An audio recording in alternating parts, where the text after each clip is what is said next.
জাতীয় দলের ভাবনায় আছেন ওপেনার জিসান আলম। এশিয়া কাপের দল ঘোষণা করেছে বিসিবি, যেখানে তৃতীয় ওপেনার হিসেবে নেই কেউ। প্রয়োজনের সময় কাজ চালিয়ে নেওয়ার মতো রয়েছেন লিটন দাস, সাইফ হাসানরা। তবে এই পজিশনের জন্য বিবেচনায় ছিলেন তরুণ ওপেনার জিসান আলমও।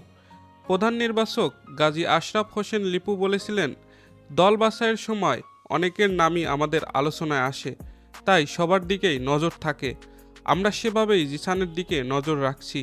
কেবল জিসানই না, সবার ক্ষেত্রেই যথেষ্ট সময় দিয়ে জাতীয় দলে নেয়ার কথা বললেন লিপু। আমরা কাউকে খুব সহজেই নিতে চাচ্ছি না, যাতে তাকে আবার খুব তাড়াতাড়ি বিদায় করতে না হয়।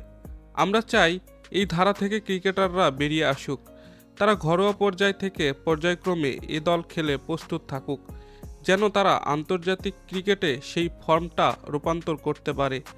এদিকে দীর্ঘ 10 বছরের বেশি সময় ধরে আন্তর্জাতিক ক্রিকেটের অভিজ্ঞতা রয়েছে সৌম্য সরকারের। সুযোগ পেয়েছেন বারবার, কিন্তু ধারাবাহিকতা না থাকায় এবার 25 জনের প্রাথমিক তালিকা থেকেও 16 জনের দলে জায়গা পাননি তিনি। সৌম্যকে নিয়ে লিপু বলছিলেন, সৌম্য এখন তৃতীয় ওপেনার। 89 ম্যাচ খেলার পর সে জানে ফিরতে হলে কি করতে হবে। দর্শক, খেলাবাজের ভিডিও এ পর্যন্তই। ভিডিওটি ভালো লেগে থাকলে লাইক করে দিন। নিয়মিত খেলার আপডেট ভিডিও পেতে আমাদের সাথেই থাকুন।